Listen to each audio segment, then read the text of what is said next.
Tatiana Orlova, her voice trembling, pleaded, "My child, have mercy. I haven't eaten for 3 days, and I don't have a penny left." Tears rolled down her wrinkled face, and in her hand she held a bag of empty bottles. The vendor coldly replied, "This is a bread stall, not a place to receive bottles. You have to take them to the collection point to get money to buy bread." The old woman continued to beg. "The collection point is closed. Just a small piece of bread.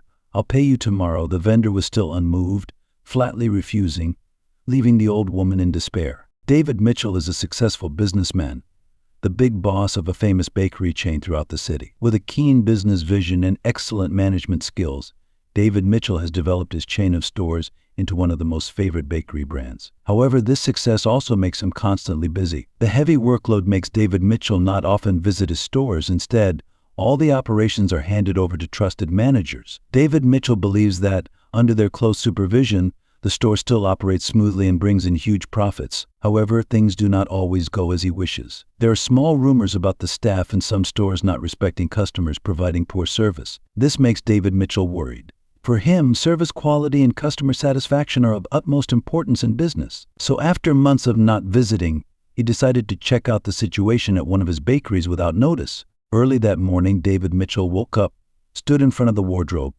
and chose a casual outfit, a white shirt and old jeans, completely different from his usual elegant business style. He wanted to appear like a normal customer to quietly observe, without anyone realizing that he was the boss. With that determination, he left the house and drove to the nearest bakery, where he had heard about some problems with the service. When David Mitchell arrived, the shop was already open to welcome customers. From afar, the bakery counter was bright with golden, fragrant cakes, inviting passers-by. However, David Mitchell did not just come to enjoy the cakes. He entered the shop, keeping a normal appearance, observing how the staff welcomed and served customers. There was nothing remarkable about the bakery counter at first. Everything seemed to be going on normally. The staff behind the counter chatted and served customers with the professionalism he expected. But soon something strange caught his attention. A thin old woman, dressed in shabby clothes, entered the shop with a pleading look. She approached the counter, her hands trembling as she held a bag of empty bottles. The deep wrinkles on her face shone in the sunlight outside, and her eyes were filled with despair. David Mitchell sensed that something was wrong. The old woman moved closer and hesitantly said in a trembling voice, "My child, please have mercy. I haven't eaten for 3 days, and I don't have a penny left." David Mitchell was speechless. He realized that this was not just a story about cakes and business anymore. Something in his heart ached when he saw the old woman standing in front of the counter begging for mercy, and everything began to change from that moment. David Mitchell stood silently, observing the situation before him. The old woman, looking exhausted, continued to plead with the counter clerk, "My child, please have mercy. I haven't had anything to eat for 3 days, and I don't have any money left." But, instead of being kind, the young clerk looked at her coldly, without any sympathy. "This is a bakery, not a charity. We don't accept bottles. If you want bread, go to the collection point to exchange it for money." The old woman shook her head, her voice trembling. "I'm late. The collection point is closed. Please give me some bread. I'll return it tomorrow." But the clerk ignored her plea, just shrugged and turned away, continuing his work. David Mitchell felt anger rising in his heart. Even though he had come here to check on the business situation, witnessing this scene made him unable to keep his composure. He was about to go forward to buy bread for the old lady when suddenly he recognized her familiar face. It was none other than Eleanor Green, his old teacher, who had helped him a lot during the difficult years of his childhood. Old memories flooded David Mitchell's mind. Eleanor Green was not just an ordinary teacher, but she was the one who encouraged him and helped him overcome many obstacles in life. He clearly remembered the lessons when she patiently taught him, or the time she gave him some food because she knew he had a hard life after his parents passed away. The image of a passionate and devoted teacher was now replaced by a frail, miserable old woman standing in front of the bakery, asking for a piece of bread. David Mitchell felt that he could not stand still any longer. He walked forward, intending to buy bread for her, but his heart was heavy when thinking about the situation of the person who had helped him. David Mitchell walked quickly to the bakery counter, unable to stand by and watch his former teacher being so cruelly rejected. He smiled gently at the old woman and said to the clerk, "I'd like to buy you a loaf of bread and some pastries." His voice was calm but determined. The clerk looked him up and down with a look of disdain, then replied coldly, "We don't sell to beggars and people without money. If you want to do charity, go somewhere else." David Mitchell felt a wave of anger rising in his heart. "I'm not a beggar, and this woman doesn't deserve to be treated like this," he replied, his voice firm. However, instead of listening, the clerk shrugged, showing no remorse. "If you want to help her, go outside and do it. Don't disturb the work here." The lack of respect and rudeness from the clerk was unacceptable to David Mitchell. Not only was the old lady treated badly, but he was also looked down upon, even though he only wanted to help others. David Mitchell took a deep breath, calmed down, and said, "I don't think you know who you're talking to. I'm the owner of this bakery chain." The employee suddenly stopped. Her face changed dramatically when she realized who she was talking to, but there was still no sign of remorse, only fear. I don't know.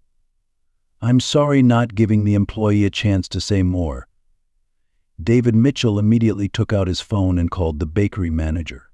Within minutes, the manager was there. David Mitchell looked straight at the manager, then gently but firmly demanded, "Fire this employee immediately. I don't accept any disrespect towards customers, especially when the employee shows such contempt and lack of compassion." The manager hurriedly followed the order, while the employee bowed his head and apologized repeatedly. But David Mitchell no longer cared. He turned to Miss Eleanor Green, his eyes full of guilt and sorrow. "Sir, I'm sorry you had to go through this. Let me buy you some cake, and then we can talk more." He walked to the counter, bought the cake himself, and invited the old woman out of the shop. A heavy feeling welled up inside David Mitchell. Even though he had resolved the situation, he couldn't shake the guilt of seeing the person who had helped him in such a difficult situation. When the manager appeared, the situation in the bakery became tense. The employee, realizing that she had made a big mistake, turned pale. She tried to justify herself, but David Mitchell did not let her explanation affect his decision. In a firm voice, he said, "You don't need to explain. Your actions speak for themselves. We respect our customers here, and we will never tolerate such contempt." The manager, a middle-aged man who had worked for David Mitchell for many years, understood that the situation was much more serious than a single instance of bad service. He quickly fired the employee on the spot, apologizing to David Mitchell and Eleanor Green for what had happened. "I'm so sorry, Mr. David Mitchell. This was our mistake.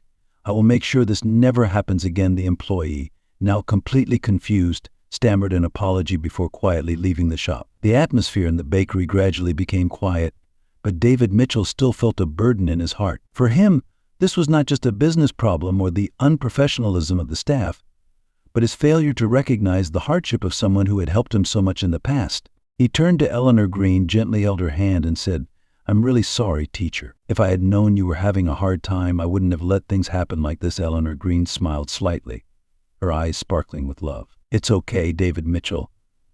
I don't blame you. Everyone has hard times, and I understand that. The important thing is that you realized it and wanted to help." But David Mitchell couldn't easily let go of the guilt in his heart. He remembered the time when he was a poor boy, lost his parents at an early age, and was taken care of by Eleanor Green, taught not only about knowledge but also about how to live and how to treat others. It was thanks to her teachings that he was able to become the successful person he was today. Now, seeing her in such a difficult situation, he couldn't accept that she had to live in such a situation without receiving help. He looked her straight in the eye and said, "I owe you so much. I will never forget what you have done for me. And today I want to repay you for everything." Eleanor Green just smiled kindly, but David Mitchell knew that she deserved the best help and care. Inside him, a decision had been made, and he was ready to act immediately to change the life of the old woman, who had been his teacher. After leaving the bakery, David Mitchell and Mrs. Eleanor Green sat on a nearby bench. She still had a gentle smile on her face, while David Mitchell was lost in thought about the past. Memories of his childhood began to flood back,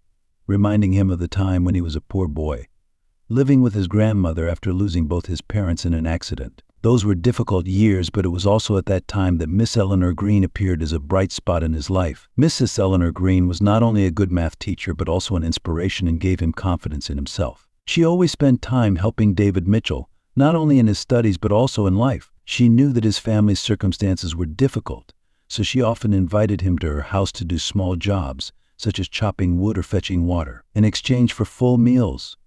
She always did it tactfully, so as not to make him feel like he was asking for favors. In the afternoons after work, Mrs. Eleanor Green often invited David Mitchell to sit down and enjoy a warm meal. She baked bread in a clay oven, which he had never tasted better anywhere else. He still clearly remembered the feeling of biting into the crispy bread, the rich and warm flavor spreading throughout his body, like the care and kindness she had given him. David Mitchell remembered that, on especially difficult days, Mrs. Eleanor Green not only helped him financially but also encouraged him in his studies. She always reminded him that no matter how harsh life was, As long as he tried hard and did not give up, he would achieve what he wanted. And thanks to that advice, David Mitchell studied hard and succeeded in life. Now, looking back, David Mitchell feels ashamed when he realizes that it has been too long since he thought about the person who helped him. A busy and successful life made him unintentionally forget the kindness of the past. He felt guilty for not helping Eleanor Green sooner, but now he was determined to change that.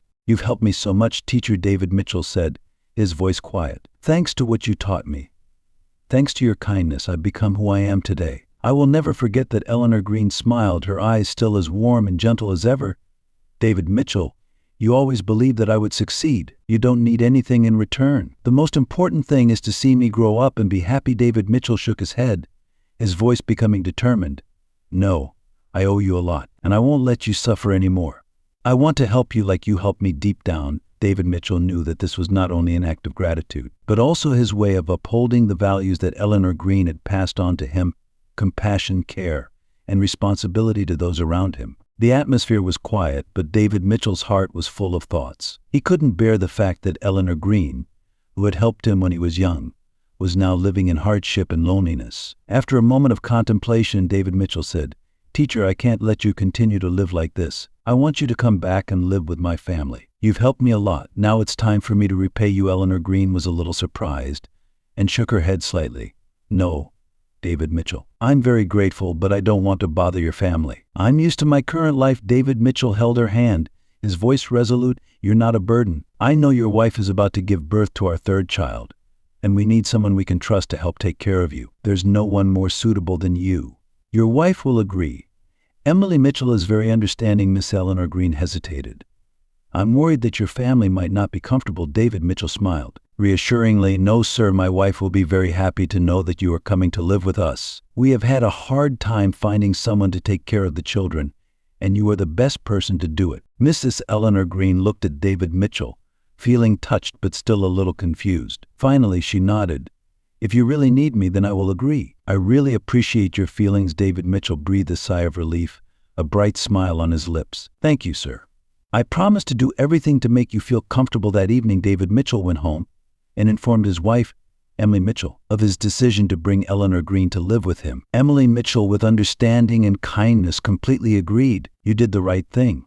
We need someone trustworthy to help take care of the children while I recover. And there is no one better than her." David Mitchell felt relieved and knew he had made the right decision. The next morning, he drove to pick up Mrs. Eleanor Green. When he entered her simple room, looking at the few things she owned, he was even more determined to help the person who had devoted all her heart to educating him. Mrs. Eleanor Green packed only a few necessary items, brought a small bag and a few books. David Mitchell knew that from today, her life would turn to a new page, more peaceful, warmer, with his family. The day Eleanor Green moved into David Mitchell's home was a turning point. She entered the family's warm, spacious home and was warmly welcomed by both David Mitchell and his wife, Emily Mitchell. Although initially confused, Eleanor Green quickly settled in. Not only did she care for David Mitchell's two sons, Jack and Oliver Mitchell, but she also became a confidant, mentor, and lifesaver. Artyom, who had been a troublemaker at school, was transformed by her gentle but persuasive advice. Eleanor Green's presence brought stability to the family,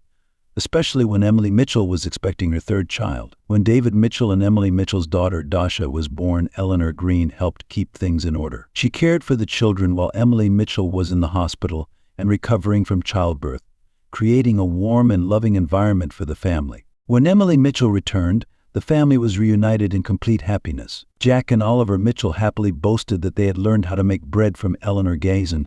David Mitchell watched his family gather together, felt that life was perfect.